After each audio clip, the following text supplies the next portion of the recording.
Et dans cette vidéo, j'aimerais, on va dire, vous dégoûter d'un comportement en fait qu'on nous a tous appris à l'école, qu'on nous a tous appris, on va dire même depuis l'enfance, et qu'on va en fait garder pendant toute notre vie si on n'y fait pas gaffe.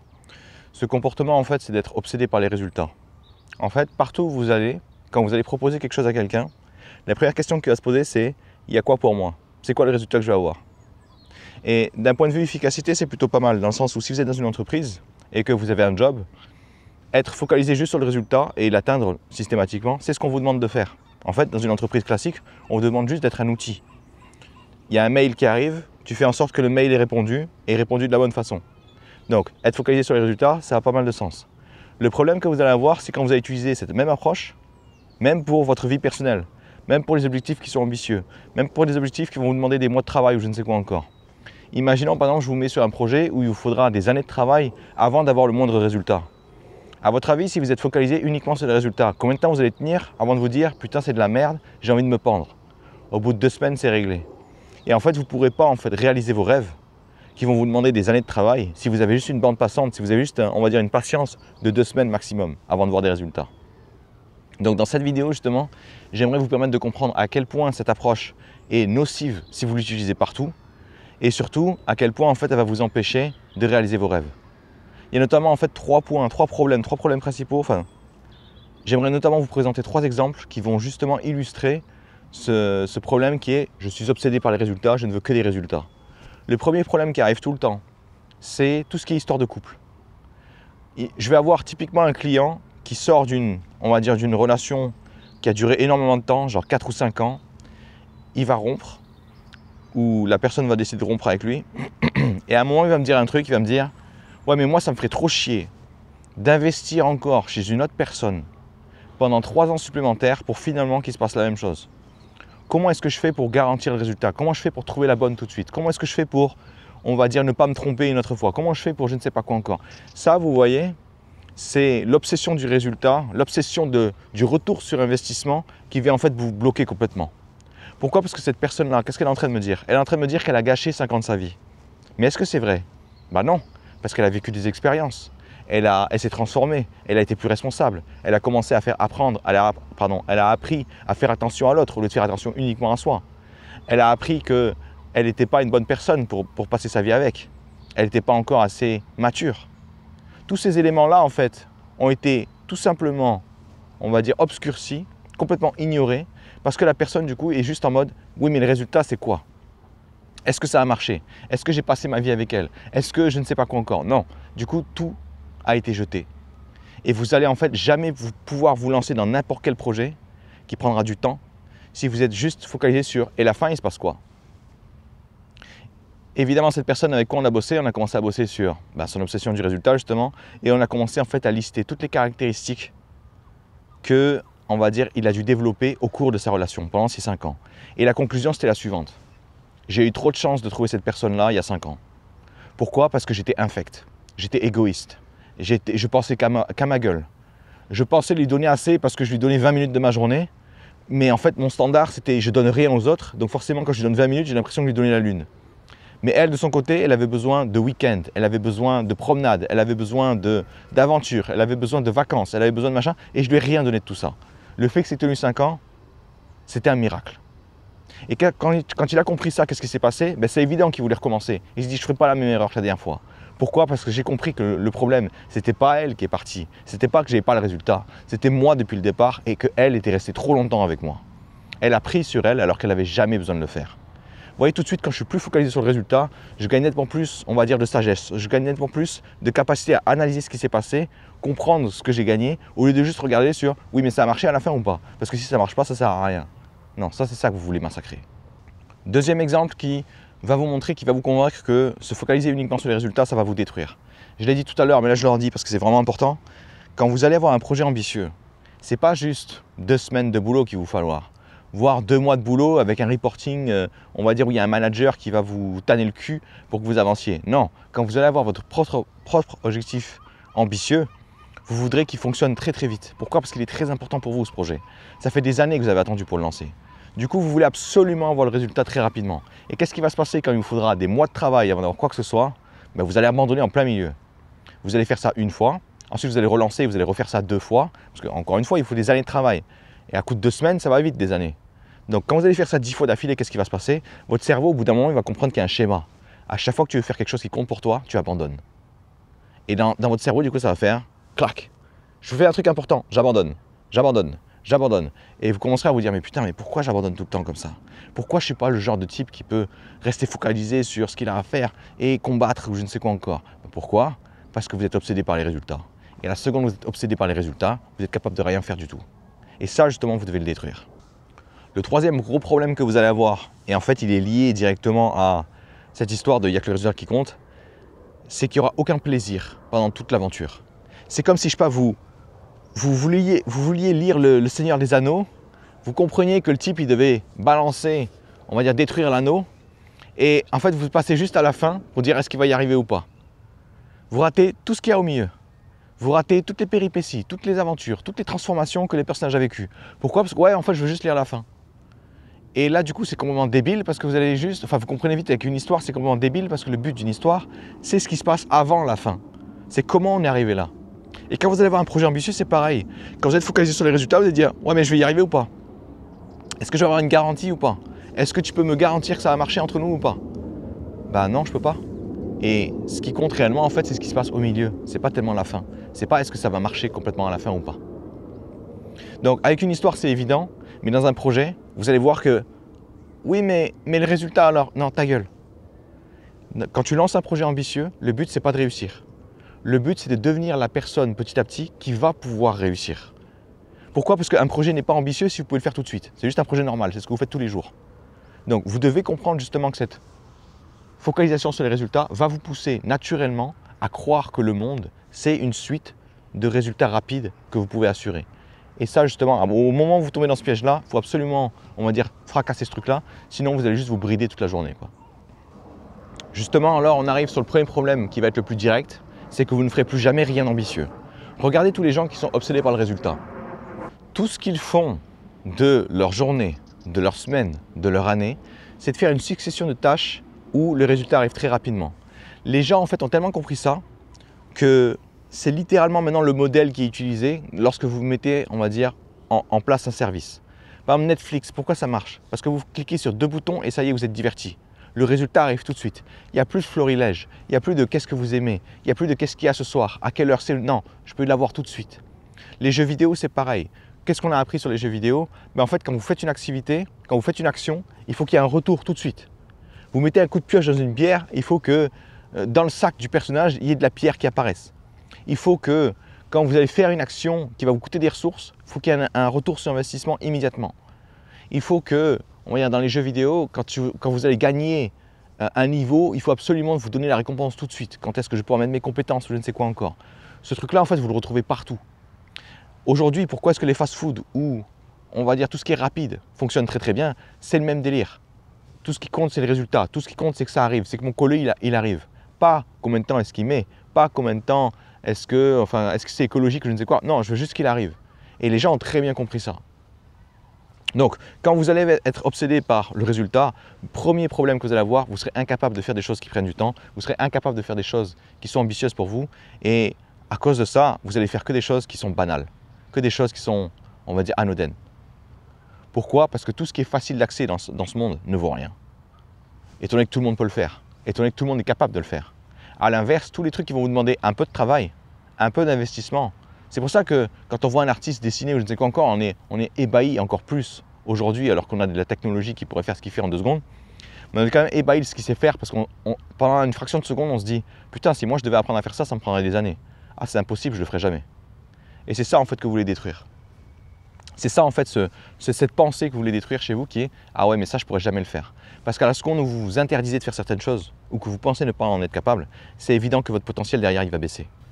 Le second gros problème que vous allez avoir, c'est que même si vous aviez l'idée de faire ce qu'il fallait pour réussir, vous tiendrez suffisamment pas longtemps pour avoir les résultats. Typiquement, qu'est-ce qui se passe? C'est les gens qui vont faire, je sais pas, de la muscu, un régime ou je ne sais quoi encore. Ils vont faire ce qu'il faut pendant 2 semaines et ils sont déjà en train de craquer. Je peux vous assurer que vous revenez 50 ans en arrière. Même une livraison basique, au lieu d'arriver en 24 heures le lendemain ou je ne sais quoi encore, ça mettait des fois 2 semaines à arriver. Donc je peux vous assurer qu'à l'époque, ils étaient nettement plus patients. Pourquoi? Parce que leurs normes autour d'eux, tout ce qu'ils faisaient en fait prenait du temps. Aujourd'hui en fait, parce que plus rien pratiquement ne prend du temps, on est habitué à ce que ça aille vite. Donc quand on va essayer de faire un régime, quand on va essayer de gagner du muscle, quand on va essayer de prendre soin de sa santé ou je ne sais quoi encore, on va avoir le même problème. On va faire ce qu'il faut pour l'avoir, on va faire ce qui est bon pour nous, mais on ne tiendra jamais longtemps, assez longtemps pour avoir les bénéfices qui arrivent. Et qu'est-ce qui va se passer en fait quand vous allez tomber dans ce piège-là? Vous allez commencer à croire que vous lancer, ça ne sert à rien. Que faire un régime, ça ne sert à rien. Vous vous occupez de votre santé, ça ne sert à rien. Alors qu'en fait, les bénéfices se comptent en années et les bénéfices ne font qu'augmenter au fur et à mesure en fait, où vous gardez le rythme. Donc tous ces trucs-là en fait, qui sont nécessaires pour avoir, on va dire, des choses qui sont vraiment importantes dans ce monde, vous seront inaccessibles là aussi. À cause de ce second problème, et du premier aussi, c'est-à-dire que je suis incapable de faire quelque chose qui prend du temps. Et en plus, même si je faisais les choses qui vraiment marchaient, je ne le ferais pas assez longtemps. Je prends par exemple un truc très important, YouTube. Voilà, vu que je suis sur YouTube, il y a des gens qui se lancent sur YouTube. Les gens qui échouent sur YouTube ont tous le même problème. Ils veulent des résultats maintenant. Ils veulent des vues qui s'améliorent maintenant. Ils vont attendre 2 semaines pour le faire. Et qu'est-ce qui va se passer au bout de 2 semaines? Ils vont commencer à désespérer. Au lieu de faire une vidéo toutes les semaines, je ne sais quoi encore, ils vont commencer à faire une vidéo tous les mois. Et après, ils vont s'étonner que ça prenne encore plus de temps. Donc le troisième problème que vous allez avoir, c'est que vous allez commencer petit à petit à vous créer des convictions que vous n'avez pas ce qu'il faut pour réussir, que vous ne pouvez pas y arriver, que ça ne sert à rien d'essayer, que de toute façon ça ne marche pas pour vous, qu'il faut avoir de la chance ou je ne sais quoi encore. Quand vous en êtes à ce niveau-là, c'est extrêmement dangereux pour vous. Parce qu'une conviction limitante, voilà comment ça marche. Imaginons que je me dise, ah ouais mais moi je ne peux pas aimer lire. Je viens d'une enfance où je faisais que regarder des films. Donc pour moi en fait lire c'est trop ennuyant, c'est pas assez rapide, c'est pas assez engageant. Quelles sont les chances, si je crois vraiment cette connerie, que je me mette à lire? Aucune. Si je me dis, ah ouais mais moi j'ai jamais été bon en maths, les nombres et moi ça fait 15. Quelles sont les chances que je me mette à me lancer dans des études pour faire un métier que j'aimerais plus tard mais qui me réclame d'être à peu près bon en mathématiques, en géométrie ou je ne sais quoi encore? Là aussi mes chances sont nulles. Donc une conviction limitante, pourquoi c'est dangereux? Parce qu'avant même que vous commenciez à vous battre, avant même que vous commenciez à essayer de faire quelque chose, vous allez déposer les armes, vous allez vous rendre. Et qu'est-ce qui se passe en fait au niveau de votre cerveau quand vous faites ça? Votre cerveau il enregistre que, ah ouais, dès que tu fais un truc, tu laisses tomber. Ok, je note. Et ensuite, vous allez commencer à laisser tomber de plus en plus vite et de plus en plus pour n'importe quoi. En vous expliquant ces problématiques, en vous expliquant ces 3 problèmes, il est évident que si vous voulez régler ça, la première solution qu'on doit mettre en place, c'est détruire justement vos convictions limitantes. Vous l'avez compris, ces convictions limitantes, si vous en avez une, vous n'allez même pas essayer. Vous allez déposer les armes tout de suite.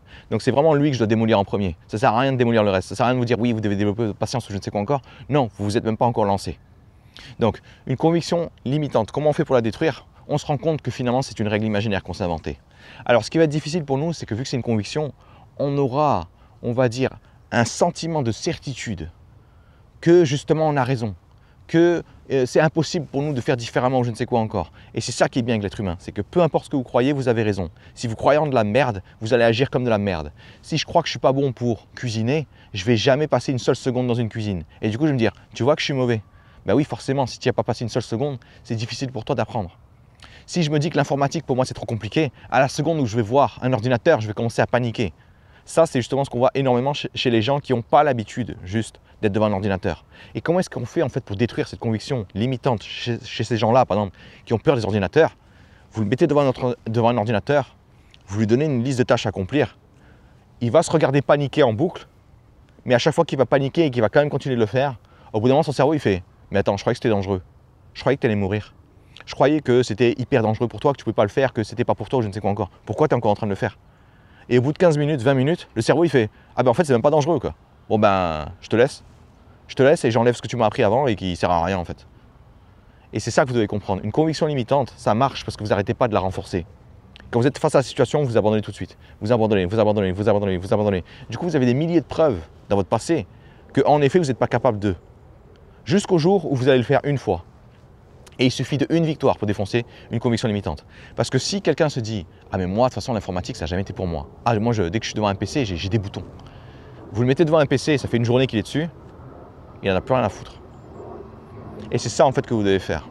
Vous devez en fait vous dire, peu importe le projet que vous voulez lancer, « Ah ouais, mais moi, j'ai jamais été ambitieux. Ah ouais, mais moi, j'ai jamais fait des choses grandioses. » Ben, tout le monde commence quelque part en fait. Tout le monde commence par zéro. Donc, qu'est-ce qui est ambitieux pour moi? Imaginons que je commence vraiment de zéro. Faire un plat de pâtes, c'est ambitieux pour moi. Faire ma propre sauce pour ma garniture ou je ne sais quoi encore, c'est ambitieux pour moi.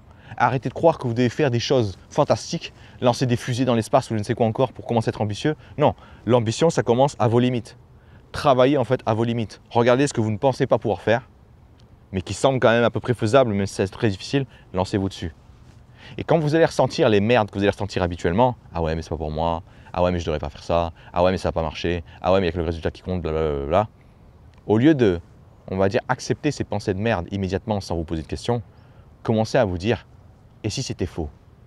Est-ce que je préférerais pas vivre dans un monde où c'est faux et où je pourrais avoir tout ce que je veux, quitte à être dans l'inconfort là pendant quelques instants, pendant quelques minutes, pendant quelques heures même. C'est ça en fait le truc que vous devez vous rappeler. Parce qu'en effet, c'est pas agréable. Mais qu'est-ce qui se passe quand quelque chose n'est pas agréable et que vous fuyez tout le temps? Votre cerveau, qu'est-ce qu'il enregistre? Dès que c'est pas agréable, je me casse. Dès que c'est pas agréable, je me tire. Dès que c'est inconfortable, c'est pas pour moi. C'est évident qu'avec une façon de penser comme ça, vous allez vous autodétruire. Pourquoi? Parce qu'au fur et à mesure où vous allez vous barrer à chaque fois que c'est inconfortable, vous devez comprendre un truc sur le cerveau humain, c'est qu'il enregistre tout. Il a besoin de schémas. Imaginons que je suis devant une situation inconfortable et que la réaction que j'ai, c'est l'inaction. Je ne fais rien. Je m'en vais. Je fuis. Du coup, il va se dire, ok, tu fuis quand c'est un truc comme ça. Et qu'est-ce qui se passe quand vous allez fuir 1000 fois devant un truc qui est inconfortable? En fait, votre zone d'inconfort va augmenter. Donc, il y a de plus en plus de choses qui vont être inconfortables. C'est pour ça qu'il y a des gens, en fait, ils ont énormément de problèmes d'isolement, etc. Pourquoi? Parce qu'au début, ils arrêtent de faire des trucs, ils arrêtent de sortir de chez eux, etc. Puis après, ils arrêtent carrément de faire des choses dans leur chambre, ils arrêtent carrément de faire des choses ailleurs, ils arrêtent carrément de faire des choses encore plus, jusqu'au moment où ils ne font plus rien. Et en fait, le seul moyen après de leur permettre de passer à autre chose, c'est de les mettre dans une situation où ils ont une raison suffisamment importante de changer. Qu'est-ce qui se passe généralement dans la vie de ces gens-là pour qu'ils changent du tout d'un seul coup? Quelqu'un qui est mort, de leur famille, quelqu'un qu'ils aimaient ou je ne sais pas quoi encore, et qui ne sont pas allés voir à l'hôpital parce qu'ils avaient trop peur d'y aller. Qu'est-ce qui se passe du coup? Gros sentiment de culpabilité, gros sentiment de honte, et ils se disent putain, il faut que ça change. Il est hors de question que je reste comme ça. Quand vous frôlez la mort ou quand vous connaissez quelqu'un qui a frôlé la mort ou qui est mort, tout de suite ça rabat les cartes. Donc pourquoi est-ce que je fais ces vidéos-là? Parce que j'ai pas envie d'attendre que vous ayez une crise cardiaque, j'ai pas envie d'attendre que quelqu'un crève dans votre famille pour que vous commenciez à vivre. Avec un peu de chance, cette vidéo-là, ce sera juste ce qui est suffisant pour au moins une personne pour qu'elle on va dire, soit sur la brèche et qu'elle passe de l'autre côté et qu'elle se dise, tu sais quoi, j'ai plus envie d'attendre que les choses soient confortables, j'ai plus envie de faire que des choses uniquement que je peux garantir ou je ne sais quoi. Donc premier élément que vous devez détruire, vos convictions limitantes. Quand vous faites pour détruire vos convictions limitantes, vous regardez ce que vous pensez aujourd'hui, vous vous rendez compte que c'est complètement de la merde et surtout vous allez créer une conviction évidente derrière. Si c'est inconfortable, c'est exactement là où je dois aller. Pourquoi? Parce que plus tard, j'ai des projets ambitieux. Et si je veux mettre à jour, si je veux, on va dire, pousser ces projets ambitieux, il faut que je devienne cette personne qui soit capable de les pousser. Et comment est-ce que je vais devenir cette personne-là? À travers l'inconfort. Donc au lieu de fuir l'inconfort et la voir comme un obstacle, je vais la voir comme une opportunité pour moi pour grandir. Est-ce que ça va être plaisant? Non. C'est pour ça qu'on appelle ça l'inconfort et pas la balade de santé ou je ne sais quoi encore. Mais quand vous allez être dedans et que vous allez y rester pendant 20 minutes au départ, puis 30 minutes, puis 1 heure, puis 2 heures, puis 3 heures, vous allez vous rendre compte que finalement l'inconfort, c'est pas tellement que c'est difficile, c'est que vous auriez aimé que ce soit plus facile. A l'inverse, moi je sais déjà que je vais être dans l'inconfort quand je vais faire certains trucs. Alors quand c'est inconfortable, je vais juste me dire, ouais c'est lundi quoi, rien à foutre. Le seul moment où vous allez souffrir de l'inconfort, c'est quand il y aura une pensée dans votre tête qui vous dirait « Ah, si seulement c'était plus sympa, si seulement c'était plus simple, si seulement c'était plus didactique, si seulement si c'était plus je sais pas quoi. » Et c'est ça qui va vous faire souffrir. Le décalage entre la réalité et ce que vous aimeriez. Et dès qu'il y a un décalage, vous allez souffrir. Si c'est l'inverse, je m'attends à ce que ce soit horrible et que la réalité en fait c'est hyper simple. Mais là du coup c'est du plaisir parce que le décalage il est dans l'autre sens. Ça va on va dire dans votre sens. Là justement vous devez détruire ces convictions limitantes et du coup comment on fait ça? Vous allez faire l'expérience de détruire ces convictions limitantes. Faites des choses que vous vous interdisez de faire. Faites des choses que les autres savent faire facilement et que vous vous dites « Ah ouais, mais moi c'est impossible pour moi ». Et commencez par là, commencez petit. Moi j'ai commencé hyper petit, je me suis dit quoi je vais faire? Tiens, je vais faire des gâteaux. Gâteaux à la banane, gâteaux au chocolat, tiramisu. J'ai commencé à monter comme ça petit à petit la sauce. Mais au début, je commençais par des gâteaux inratables, qui même si c'était mauvais, ils étaient quand même bons. Du coup, je n'avais rien à foutre. Et en plus, j'étais la seule personne à bouffer mon gâteau. Du coup, je ne pouvais pas dire « Ah ouais, mais les gens vont pas aimer, etc. » Non, il n'y a que moi qui le bouffais et je pouvais bouffer n'importe quoi, j'ai un palais de Doberman. Faites quelque chose qui, on va dire, est ambitieux pour vous. Vous n'avez pas besoin de faire des trucs incroyables. Une fois que vous vous engagez à détruire vos convictions limitantes, une fois que vous vous engagez à passer de plus en plus de temps dans l'inconfort, dans ce qui n'est pas garanti, dans le fait de devoir échouer, je ne sais quoi encore, vous devez en fait prendre l'habitude chaque jour de dédier une partie de la journée, une certaine quantité d'heures, une certaine quantité même de demi-heure, je ne sais quoi encore, pour justement être dans l'inconfort. Votre but ici, ce n'est pas vraiment de comprendre logiquement que « ah oui, je suis bloqué, c'est pour ça que je dois y aller ». Ce n'est pas des idées en plus qu'il vous faut là. Là, c'est de l'expérience, c'est de l'action. Du coup, tous les jours, il faudrait que vous arriviez à bloquer une demi-heure, une heure, plus, selon votre confort, selon votre résistance, votre résilience à, on va dire, résister à l'inconfort, pour justement baigner de plus en plus dedans. Et à force de baigner de plus en plus dedans, vous allez vous rendre compte d'une chose. Quand vous faites des choses où vous n'êtes pas, on va dire, à l'aise, vous allez vous tromper en masse. Le résultat que vous visez, vous ne l'aurez jamais. Vous aurez vraiment cette impression, ça ne va jamais marcher. C'est ça l'inconfort. C'est ce moment-là. Le moment où vous dites ça ne sert à rien de continuer. Le moment où vous dites mais putain, mais pourquoi je suis là quoi. C'est ça l'inconfort, le vrai inconfort. Et quand vous allez être dedans, tous vos signaux dans votre cerveau vous diront il faut que tu te barres, ça ne sert à rien, il faut que tu laisses tomber. Mais ça, comprenez que c'est le signe de votre conditionnement précédent qui vous disait qu'il n'y a que le résultat qui compte. Et si je pense encore qu'il n'y a que le résultat qui compte, mais que j'arrive à une situation où je me dis je n'aurai jamais mon résultat, c'est évidemment que j'aurai envie de me barrer. Mais ce que vous allez plutôt vous focaliser sur quoi? Vous allez vous focaliser sur la transformation qui est en train de s'opérer chez vous. Quand vous allez regarder le Seigneur des Anneaux, je ne sais quoi encore, au début, Frodon, je ne sais quoi encore, le personnage principal, ou du moins celui qui va porter l'anneau, c'est juste un gamin à la con, quoi. Et à chaque fois qu'il va vivre une aventure, à chaque fois qu'il y a quelqu'un qui va mourir, à chaque fois qu'il y a quelqu'un qui va se sacrifier, il y a une leçon en fait qui va en tirer. Et vous, vous êtes dans le même délire. À chaque fois que vous allez bloquer une demi-heure d'inconfort, que vous allez y être, que vous allez tenir le choc, que l'alarme va retentir pour dire c'est bon, tu peux arrêter, posez-vous la question, qu'est-ce que j'ai appris? En quoi je suis devenu une autre personne après cette demi-heure? Évidemment, vous n'allez pas avoir un bras supplémentaire ou je ne sais quoi encore. Non, ça va être des changements extrêmement fins. Mais ça va être des trucs du genre, j'étais dans l'inconfort et j'ai remarqué que ce n'était pas si terrible. Je me suis planté 4 fois d'affilée et en fait, j'étais trop focalisé sur comment est-ce que je pourrais faire la prochaine fois. C'était hyper difficile, mais je suis encore là. Et demain, j'ai envie de refaire ça. Demain, j'ai envie de pousser plus loin. Aujourd'hui, j'ai compris quelque chose que hier, ça m'avait bloqué. Vous voyez, c'est tous ces petits moments-là en fait, que vous allez noter, parce qu'en fait, ça, ce n'est pas des résultats, c'est juste on va dire, de la progression. Et le jour où vous comprenez que c'est juste la progression qui compte, vous n'avez plus besoin d'avoir un résultat garanti pour vous lancer. Et c'est ça en fait qu'on veut créer chez vous à travers cette deuxième étape. Bloquer du temps tous les jours, un moment d'inconfort, peu importe le cadre. Ça peut même être dans votre chambre. Ouais, je vais faire du piano. Le problème, c'est que j'ai 2 mains gauches et du coup, je vais faire du piano. Qu'est-ce qui va se passer? Ça va être extrêmement inconfortable. Parce que vous allez prendre des partitions qui sont extrêmement simples et vous n'allez même pas y arriver, quoi. Vous allez dire, putain, mais je suis vraiment nul, quoi. Non, je suis en train d'apprendre. Ah ouais, mais est-ce que le résultat, est-ce que je vais pouvoir lancer un concert? Non. Franchement, non. Et qu'est-ce qu'on en a à foutre? Focalisez-vous sur quelque chose d'inconfortable et faites-le pour le plaisir de le faire, pour le plaisir de découvrir, pour l'expérience en lui-même. Enfin, dernier point justement pour vous permettre de vraiment vous séparer de ce besoin maladif du résultat, c'est chaque semaine, prenez le temps de tenir un journal ou je ne sais quoi encore, où vous notez en fait l'avant-après. Pourquoi c'est important d'avoir ce journal-là? Parce qu'en fait, quand vous évoluez comme ça petit à petit, le cerveau il est un peu débile. Il n'arrive pas à voir les changements subtils. C'est pour ça qu'il y a un jeu là qui marche très très bien avec l'être humain, c'est le jeu des 7 différences. Vous savez, on vous met 2 images qui ont l'air presque identiques et en fait on change des petits éléments. L'ordinateur, ça il le fait très très vite. En une demi-seconde, il vous a chopé toutes les différences sur l'image. Il y a des animaux, ils le font très très vite aussi. Mais nous, l'être humain, on a un truc qui fait qu'on aime bien en fait choper des schémas. On aime bien reconnaître des schémas même là il n'y en a pas. Pourquoi? Parce que le cerveau, en fait, son but, c'est de nous permettre de survivre. Donc en fait, il veut comprendre comment les choses fonctionnent. Du coup, il va prendre 2 trucs qui se ressemblent et il va faire ok, ça c'est pareil. C'est pour ça que quand vous regardez un putain de nuage, vous voyez un mouton, je ne sais quoi encore, alors qu'en fait non, c'est juste un putain de nuage. C'est votre cerveau en fait qui essaie désespérément de choper, on va dire, un modèle. Alors quand vous lui mettez 2 images qui se ressemblent, immédiatement il va dire ouais c'est bon, c'est les mêmes, on s'en fout. Et du coup, quand vous allez jouer au jeu de cette différence, vous allez galérer. Là c'est pareil pour vous quand vous allez évoluer, quand vous allez vous transformer. Chaque jour qui va passer, vous allez vous transformer, vous allez avoir beaucoup de mal. Alors qu'est-ce qui va se passer? Chaque semaine, toujours la même journée, tous les samedis, soirs ou je ne sais quoi encore, vous notez qui je suis aujourd'hui, qu'est-ce que je pense aujourd'hui, qu'est-ce que j'ai réussi à détruire, qu'est-ce que j'ai mis à ça. Ce qui fait qu'à chaque page de votre journal, quand vous revenez en fait une semaine en arrière, vous allez voir votre progression. Vous allez voir en fait le saut que vous avez fait. Et vous allez surtout vous rendre compte d'un truc, c'est que votre mémoire elle est nulle à chier. Dans le sens où la moitié des trucs que vous avez notés la semaine dernière, vous vous en souvenez même plus. Il y a 2 semaines, vous vous en souvenez encore moins. Et si vous voulez en fait que cet effet de contraste soit encore plus fort, revenez 4 semaines en arrière et vous allez voir en fait sur quoi vous vous battiez et vous dire ah putain franchement je galérais là-dessus. Ah franchement j'étais vraiment un gamin quoi. J'étais vraiment un fragile quoi. Je dis, ouais, et nous c'est ça en fait qu'on va déclencher. En fait à ce moment-là, pour cette 3e étape là, le fait de voir l'avant-après, en gros vous allez noter qui vous êtes devenu cette semaine. Et ensuite, vous allez volontairement regarder les semaines d'après. Si vous voulez un gros choc, vous revenez 4 semaines avant. Et qu'est-ce qui va se passer en fait à ce moment-là? Vous allez commencer à vous récompenser. Vous allez commencer à être fier de vous. Vous allez commencer votre cerveau il va commencer à croire à comprendre, à faire l'association que évoluer, c'est bien. Évoluer, c'est fun. Ça, c'est mon alarme pour me dire que j'ai plus le temps pour faire la vidéo. Et ça tombe bien, j'ai fini.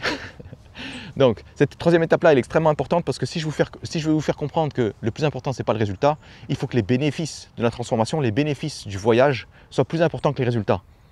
Et en effet, quand vous avez un résultat, c'est cool, mais c'est cool pendant 20 secondes. Pourquoi? Parce que pour vous sentir bien à nouveau, il vous faut à nouveau un nouveau résultat.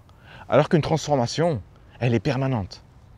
Quand vous vous rendez compte que wow, aujourd'hui, je peux faire du piano. Aujourd'hui, je sais cuisiner. Aujourd'hui, je fais mes propres sauces. Aujourd'hui, je sais faire mes desserts. Aujourd'hui, je ne sais pas. Et c'est quelque chose en fait qui va durer. Là où un résultat, c'est éphémère, ça arrive sur le moment et votre patron vous dit « Go next ». Allez, va chercher le prochain résultat. On s'en fout, on n'a pas le temps de faire la fête ici. Et quand vous allez voir que le fait de devenir une meilleure version de vous-même chaque semaine vous remplit d'un sentiment d'accomplissement qui est durable, vous allez vous dire « Mais c'est ça en fait qu'il me faut ». Parce que j'en ai marre de regarder les résultats uniquement. J'en ai marre de me sentir mal parce que je ne peux pas assurer quelque chose. J'en ai marre d'avoir besoin de garantie pour le moindre truc que je dois faire. C'est pas comme ça que ça marche. Le jour où vous comprenez ça, vous pouvez juste tracer et on va dire vous aurez l'endurance nécessaire pour atteindre vos projets les plus ambitieux parce que vous allez vous comprendre en fait dans ces moments-là que le but n'a jamais été de trouver le résultat, de choper le résultat. Ça a été de devenir chaque semaine la personne qui arrivera à avoir ce résultat. Allez, bon courage à vous et amusez-vous bien.